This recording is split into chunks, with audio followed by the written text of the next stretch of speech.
Hey everyone, Chat Cemetery is back. I'm your host, Deanna Chapman, and I'm joined today by Katie Schaefer to discuss the 1989 Pet Sematary, directed by Mary Lambert.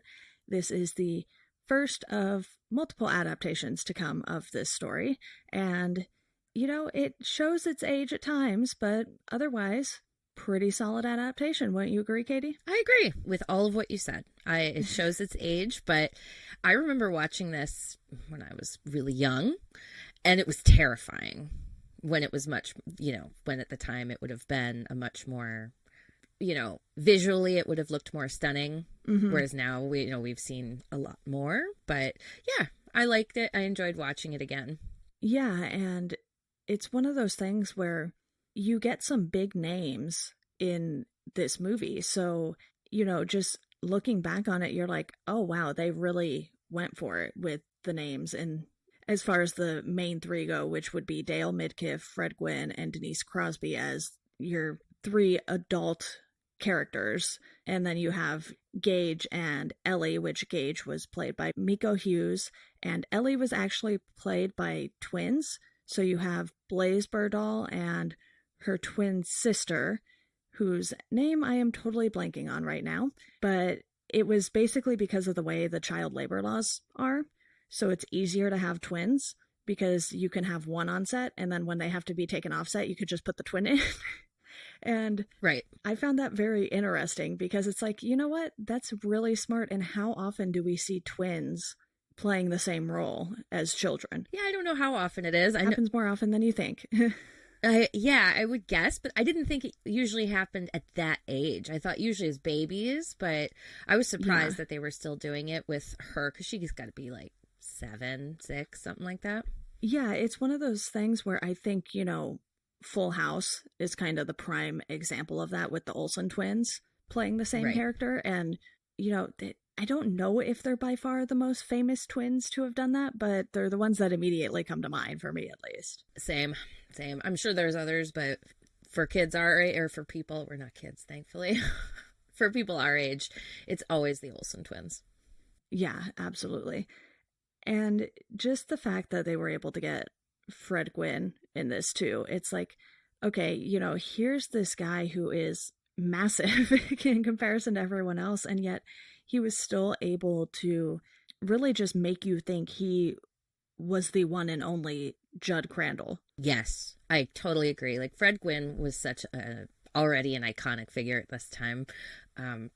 He's Herman Munster, and he is able to take all of his talent and really work it into this small character that has such a big impact on the story. Yeah. But he has the perfect, like, Maine backcountry, simple man who's grown up and stayed in the same place his whole life. And it works so well. And I think that is a big part of why the movie succeeds as much as it does. Yeah. And just a quick note, Bo Burdahl is the name of the other sister. I was totally blanking on that. I was like, I know they both start with B and it's something like that, but I didn't want to say anything without being totally sure. And I really think they just nailed the casting for this. Even having Zelda be played by, sort of like this scrawny male, and just putting all of this stuff on him to make Zelda look as creepy as possible, who is Rachel's sister, in case anyone is listening to this and hasn't watched it. But you should probably stop the podcast now and go watch it, because we're definitely going to spoil everything, because this movie is 30 years old. So yeah, something like that. You've had time. What did you find most interesting about how well this cast worked together? It feels like such like a late 80s cast. Yeah. With the people in it had their biggest moments, excepting Fred Gwynne. The two, the married couple in it have their biggest moments at this time. This was when Denise Crosby was on Star Trek. And that's what she is, of course, the most well known for generally. And I watched Star Trek religiously as a kid. So watching it when I was young and now, it was all I could think of was, this is Tasha Yar. But she does a decent job. I think Denise Crosby's skills as an actress really lie in something that's more dramatic and less naturalistic. So she does a decent job in this, but I don't know that she is the most perfect choice for the role, if you'll take that. Hmm. But he does a good job. Like, I really enjoyed him as an actor. Like, Dale Midkiff is the right amount of upset and engrossed in the whole idea of it, of the pet cemetery Yeah. and all of bringing people back from the dead. But you still believe him as a doctor, and his emotional responses feel very accurate to the situation he's in. So, for the most part, the acting in this is great. And that baby, Miko Hughes, is so perfect for the role. He's very adorable, but very creepy. Yeah, and that's another thing where, the child labor laws came into play because they actually used like these practical dummies of him for certain scenes. They weren't going to drop a child out of a ceiling, or, Right. have a child, fake stabbing Judd Crandall. So they took all of these different precautions to not traumatize him because he was so young. Yeah. And they did have one incident, I believe, on set where they were just like, oh boy, we just traumatized this child. And it's one of those things where you have to find that fine line to balance a child's role, especially in a story like Pet Cemetery, because if you read the book, and obviously he had not read the book by any means at that age, or had it read to him, I should say, because he probably wasn't reading to begin with. So you have this story that someone his age at the time couldn't really understand, and you just have to sort of really work with him to get sort of these things for the performance out of him. And they did a lot of different practical tricks. Like, they didn't actually have him in the road when the truck was coming down the road, even though obviously in the final product it looks like that. So they had like mirrors and all these sorts of things, and it was just really interesting how they handled especially the children on this set because of the nature of the story. And like you said, Denise Crosby, she does a fine job with the performance, and obviously they've really liked her in auditions, and that's why she got the role. That's why, most people get the role. And it's funny, she just showed up in a show I watch in Suits, and I was looking and I was like, she was in a Stephen King thing, wasn't she? Because I was totally blanking on what it was. And then I went and watched the documentary Unearthed and Untold: The Path to Pet Cemetery, which is, where we found out a lot of this information about how the movie was made. And I highly, highly suggest watching that. It's about an hour and a half. So it's, I guess, kind of long, given that the movie was probably only about the same length. So it has a lot of interesting tidbits in it, though. And it's definitely worth your time, especially if you are a huge fan of Pet Cemetery. And just finding out all of those things was a fun little way to be like, oh, okay, so we really understand how this cast came together. And then you have things happening like random famous people just visiting the set, in addition to all of the non-famous people who apparently could just go visit the set because it was 1989 and they didn't have like 8,000 rules like they do now. So you have Charlie Sheen and Kareem Abdul-Jabbar just showing up and hanging out. So there's that. Right? It seems like it was such a bizarre set to work on, probably because they filmed a lot of it in Maine, and which is not, especially then, it's not easy filming versus filming in Hollywood. You're dealing with small towns, you have to work with the local people, and yeah, I imagine this set would have been just a very chaotic place. Yeah. And even more than that, like they say that if as an actor you never want to work with kids or animals, and they had both in this film, and they did some really amazing work with the cats who play Church. Yeah. And all of those performances out of that cat, I was like, I just wonder how they're even getting this cat to be so angry. I hope it's not actually angry. And that makes the tricks that they pull to make this movie come off look even better. So even with all of the visitors to the set and the local people who they interview in that documentary, who obviously were like, "Ooh, I'm going to stand across the street and stare at them while they're filming," type thing, like they still managed to pull off quite a lot. And I think we kind of have to give all that to Mary Lambert, who was able to make this chaotic thing come into one very well done adaptation.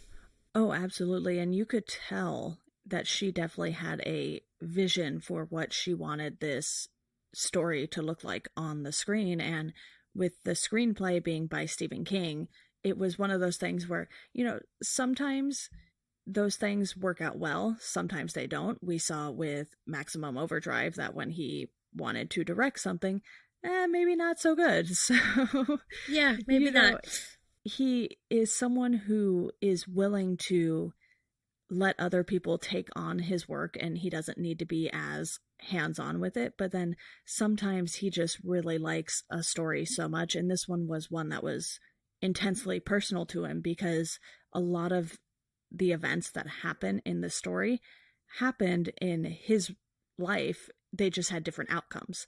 Obviously, no one was coming back from the dead. So there, None of his children died. right. I mean, they had a scare, and one did run out into the street in front of a truck, but the child is fine. So, Right? I believe that was Joe Hill, who yeah. now writes books. Okay. I figured it was either Joe or Owen because they said it was one of the boys, and either way, they both write books. So it's like, okay, Right. yes, great. Thank you for that. Yes, yes. It is his most personal. This character feels very much like the persona that King presents himself to be as a writer, which I'm sure is, we all have a work face, and writers more so than others, I think, usually. And he really sketches out Lewis as a very down to earth, thoughtful guy who isn't really believing a lot of what happens until it happens and forces him into it. And I liked that because, Yeah. especially when you learn that the initial idea for the story came from his own experiences, it fits in so well. And it feels very like a very lived in story. Although it is a very basic and simple story, and like this is what happens, and it doesn't go into a lot of his other books, like let's say It, where there's so much going on, and the story Everything. is yeah, the Everything is story is happening. so big and encompasses the whole town, whereas this, for King especially, is a very small story about one family and a neighbor. Yeah, even his Lewis's work at the school is secondary. Obviously, it gives you the whole storyline with Victor Pascal and him sort of coming back to haunt Lewis. And he has this rough first day at work. So there's just so much grief in this story. And when you typically talk about how well a movie is adapted from a book, when you have the author writing the screenplay, obviously he's going to want to keep a lot of what he loves from the story. And the only thing I've ever really wanted out of a Pet Cemetery adaptation is that exact ending that they have in the book, which we don't get either time. So there is that. And they did reshoot the ending, I believe, 2 or 3 times for this one. So they did have some alternate endings planned out. But from what I can tell, there is one that comes close to the ending in the book where, Rachel puts her hand on Lewis and just says, darling, and the book ends. And you're like, yes, that is so good because we Right. don't need more than that. Right. We don't know what's going to happen. That is the truly powerful thing about it. We don't know what's going to happen with her or what she's going to do or how it's going to all come out. We sense it'll be bad, but we don't know. And I think the Pet Cemetery does an okay job with the ending, Yeah. because I think in a novel that kind of subtlety and abruptness to an end can work better than in a movie, because movie fans often, they want more closure. Right. So, but I still think it might have been more powerful and more affecting. And honestly, that's really my one complaint about the adaptation of this because it does everything else pretty well. Like we talked about, most of the performances are pretty dang good. And you have the story, which is pretty in line with what the book gives us. And, to me, the book is like a 5 out of 5. It was just a fantastic story and it was Yes. well paced and everything. So to have this movie come out a few years later and have all of these expectations built up, I would imagine.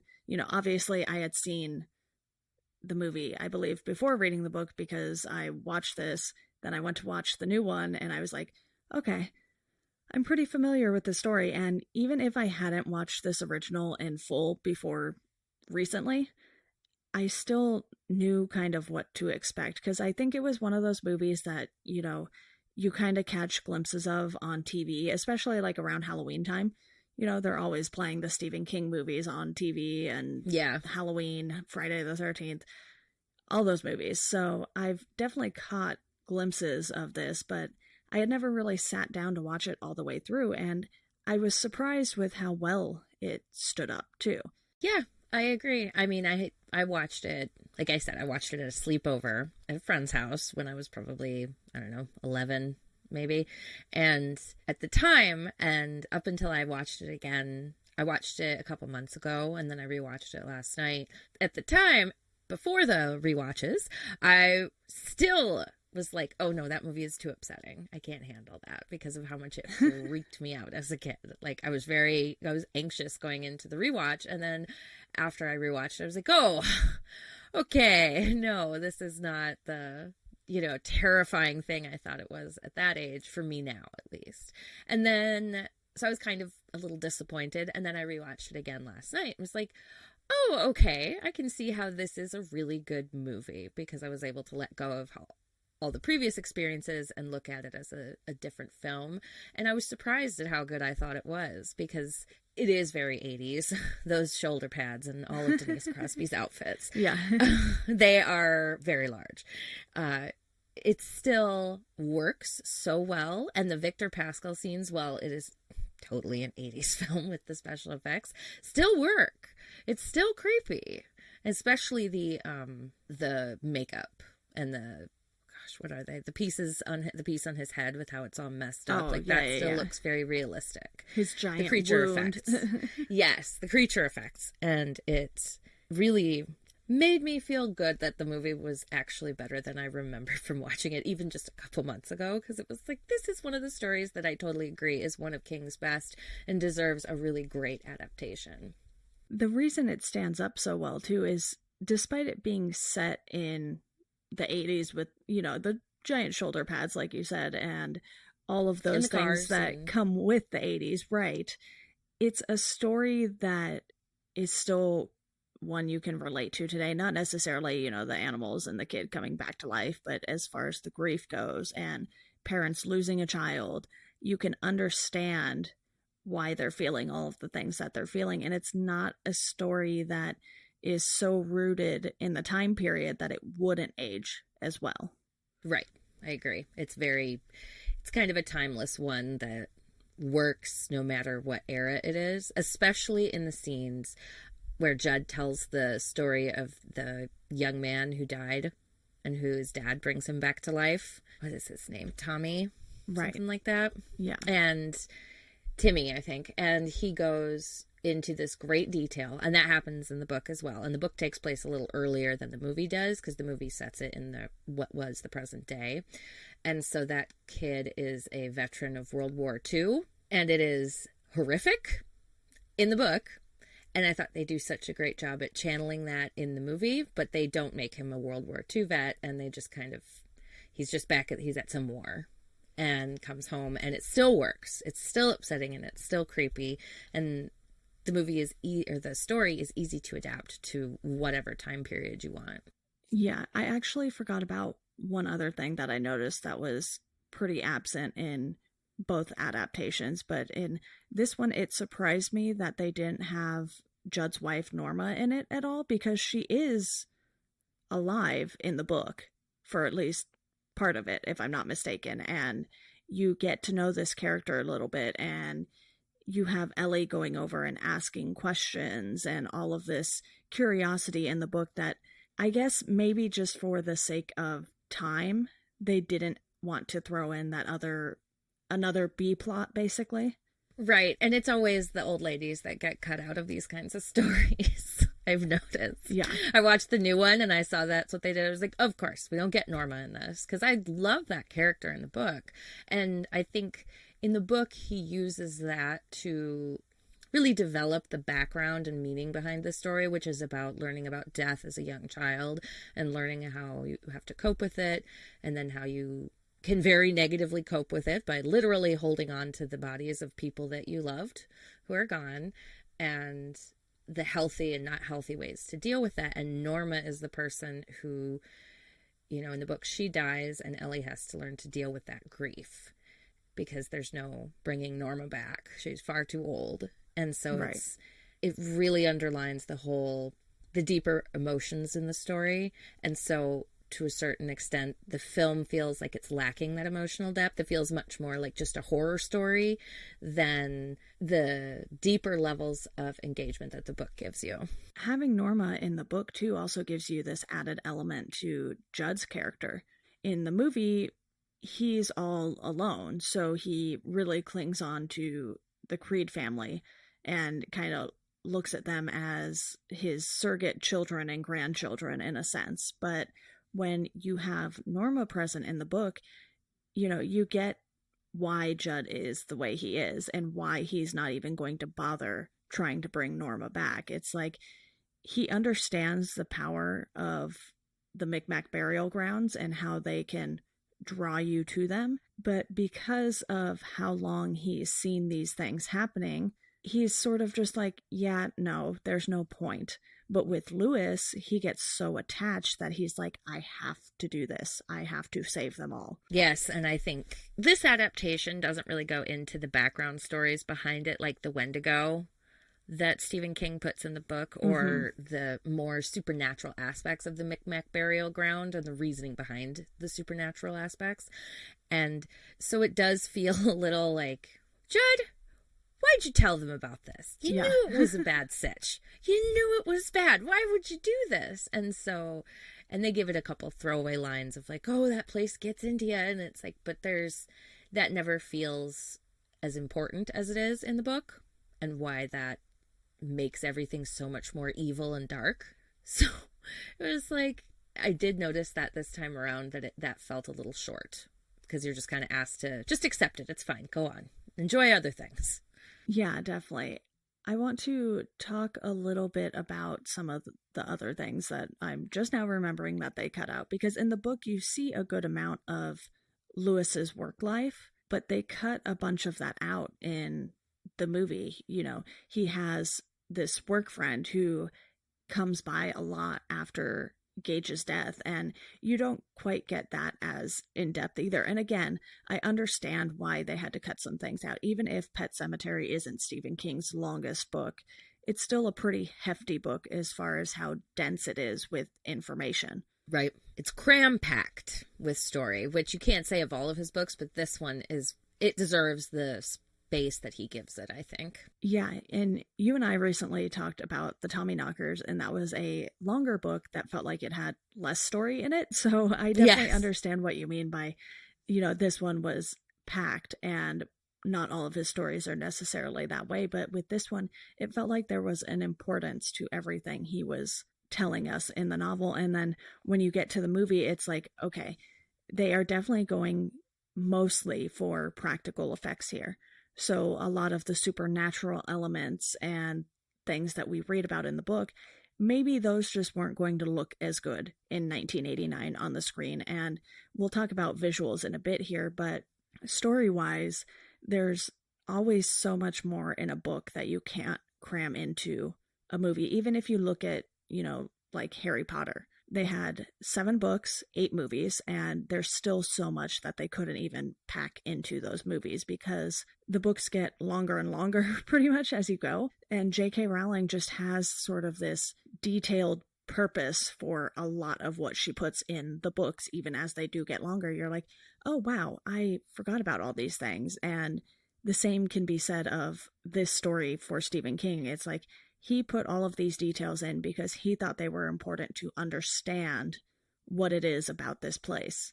that really just draws people to it and keeps them coming back. And we don't quite get that in the movie, but we get, like you said, those few throwaway lines. And I think Dale Midkiff sells the performance enough to where you're like, okay, he is really consumed by this. Yeah, I think that is kind of the saving grace of that they, I'm sure it was cut for time and it just couldn't be included. And he is entirely reliant to be the one to bring that to the screen. And you're right, his face, his eyes, like everything about him is strained and tense as soon as as soon as Gage dies. He is on a mission and he is going to do this. And then, he finds that Gage maybe doesn't work so well. And then he's immediately back into it with Rachel. And it feels like you can almost sense it in him as the viewer. You can see that he's under some kind of spell. Yeah, he sort of gives the most, I guess you could say, visceral performance just because of all of the physical emotion you see coming out of him. He is going to the cemetery. He is digging up Gage's grave to get him out of there. He is carrying his wife and he's doing all of this literal heavy lifting too.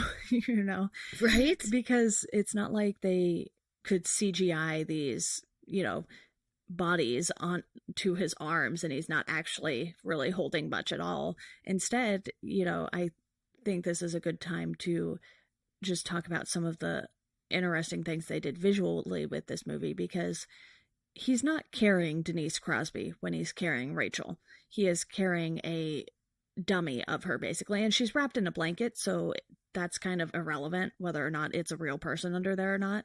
And they created these molds of the characters that look so lifelike. They even did the same with Judd when Gage stabs him and his mouth is all destroyed and like disgusting. Yes. And you have these different sort of puppets of Gage because they're like, okay, we are not going to traumatize this child and make him, pretend to stab Judd in the face. Right. We're just not going to do that. And yeah, let's not. some of it looks so real, and that's why it stands up pretty well too, because they didn't try to do anything as far as like technically trying to use the computers to make this stuff look better. Instead, they're like, we're going practical. They even created an entire facade for Judd's house because the house across the street was much smaller than what King describes in the book. And it was a different style of house too. So you really need to nail that down. And they literally like burn it down. And it's this facade in front of an actual house. So you have to burn it down without burning the other house down.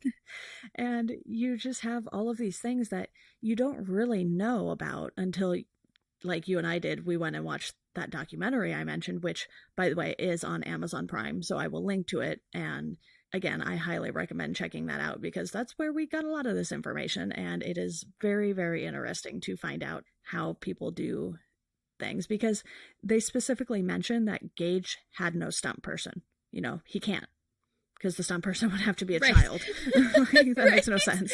We had to get a 3-year-old stunt person in here. I don't think so. And they do. The dummies are done very well. Yeah. It doesn't mean that you can't tell, right? Because like the scene where part of that is definitely it's a dummy because no one is going to drop a 3-year-old out of a ceiling or burn him. It's just not going to happen. So part of that is it's just kind of impossible to suspend your disbelief, so you're more likely to notice. But in the other scenes where they used a dummy, like, it's not always able to tell because it's more that, like you said, they don't want to traumatize this kid.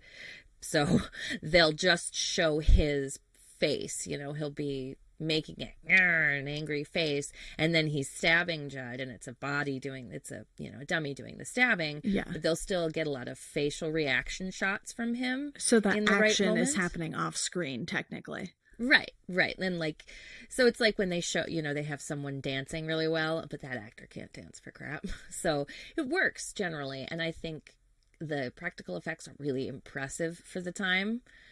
And I mean, even for now, since practical effects are kind of not used as much as they should be, I would say. Yeah. So learning about all that really made me impressed with how well they were able to pull this off, especially the building the house thing around the other house. That was, and they had footage of it, and you could see the differences, and it was really nifty.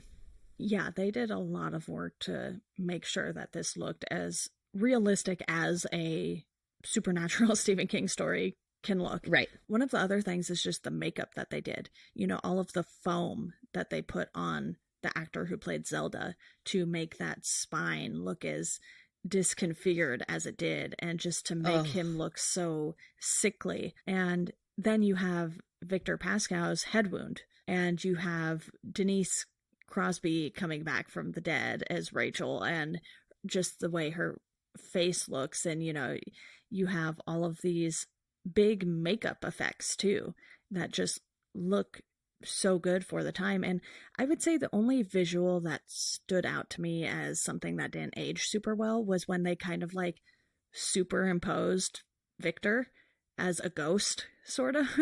And you're like, I don't think this is working as well as you wanted it to, but it's 1989, so we're going to let it go. And I don't even know if right. superimposed is like the correct term. I'm not like super up to date on my film terminology. So it's kind of like that's what it looked like to me, basically.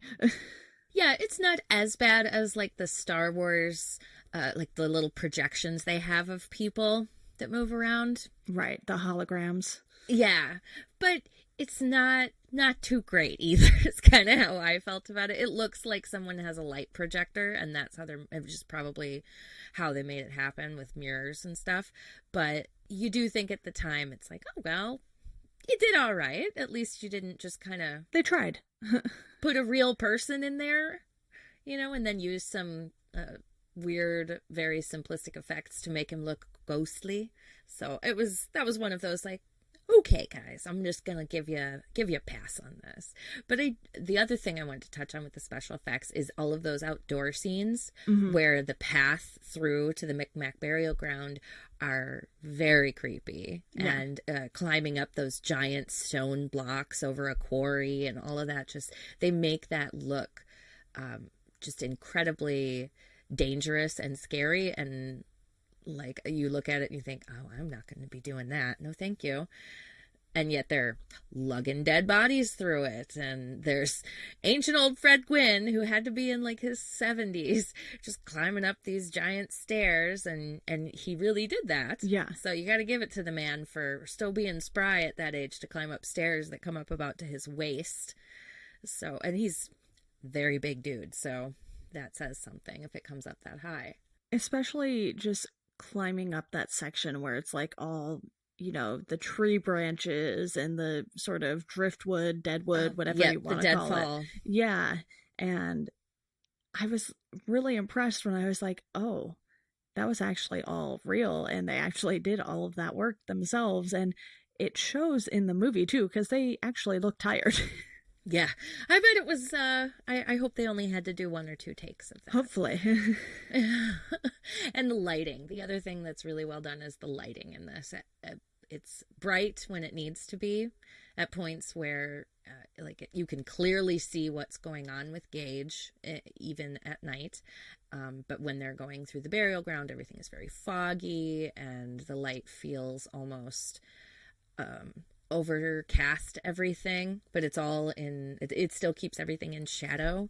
And when the blue light is coming through the deadfall, that is so perfect because it's all highlighted by the fog, and it feels very creepy. Yeah. Is there anything else about the story or visuals that you want to touch on before we dive into, you know, like box office, budget numbers, and some final thoughts? No, I think we touched on most of it. So, what I found interesting about the box office numbers for this is that this is the fifth highest grossing Stephen King movie, still, even after Wow. the remake came out this year. So, its domestic total gross was almost 57.5 million. And it just slightly beats out the remake by like 2.5 million, give or take. So, even in 1989, this was a story that people went out and really wanted to go see, despite how absolutely creepy and, not for children it Yeah. is, even though there Yes. are children in it. But, just running down the top five here, you have Pet Cemetery at 5, Misery at 4, 1408 at 3, which I think surprised me, but I think that more has to do with the time period it was adapted during and who they had in the cast there. So Yeah.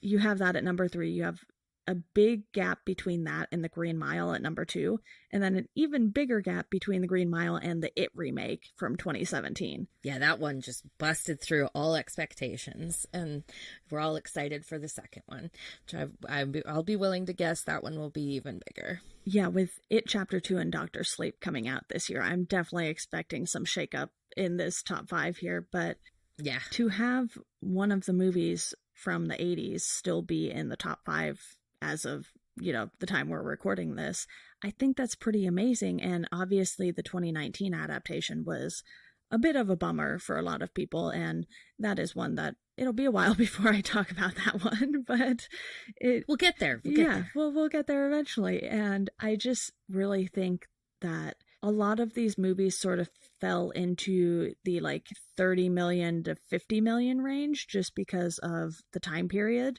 for most of them.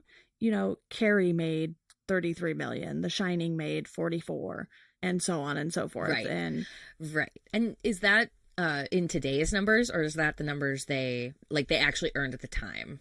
I want to say it's what they earned at the time, because I feel like if you adjusted Carrie for inflation, it would definitely be more than 33 million, given it was the 70s. Right, and it was huge. Yeah. Just a huge movie. That was what that was one of the things that catapulted him into being considered one of the best horror writers working today, which has lived now. And I mean, in the 80s, he was on everyone's bookshelf. Everybody read Stephen King and everyone was excited for it. And the man is incredibly prolific. So he was putting out, a book a year, if not more. Yeah. And this one, I think this movie is kind of iconic. I can't think of anyone I know who hasn't seen it or hasn't, like you said, seen little bits and pieces of it on TV or just watched it on TV. Or this is such a well-known story for Stephen King and sets kind of a standard for what we can expect from his films for the 80s, which has kind of bled into the 90s for those who have seen a lot of the 90s TV movies. And now I think the It remake set the standard for what we can expect from the good. The Dark Tower definitely set the bar for what the bad can be. And it still made a lot more money than a bunch of the older movies, which makes me believe that these aren't adjusted for inflation, because the Dark Tower made a little over 50 million. So it puts it at the 8th spot, but really as a success, it's nowhere near the 8th spot. Right.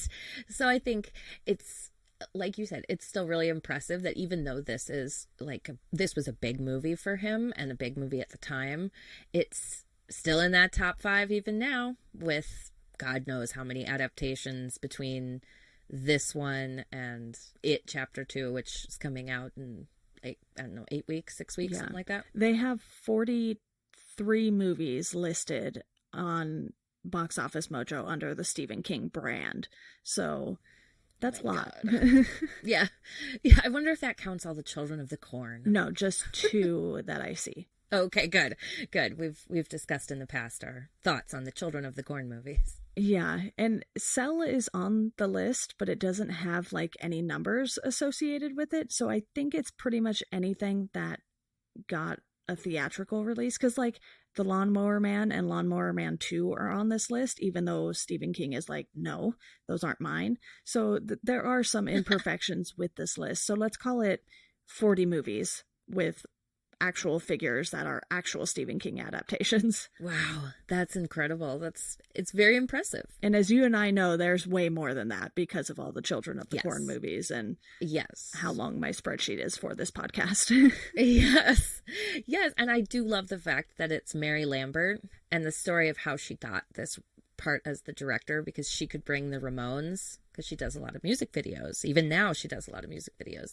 And when King heard that, as you should know if you listen to this podcast and are any kind of King fan, he loves the Ramones almost as much as he loves AC/DC, I would say.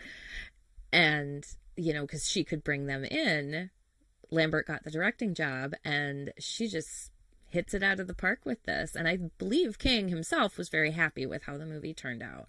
And we can't forget that he played a minister. That was his cameo.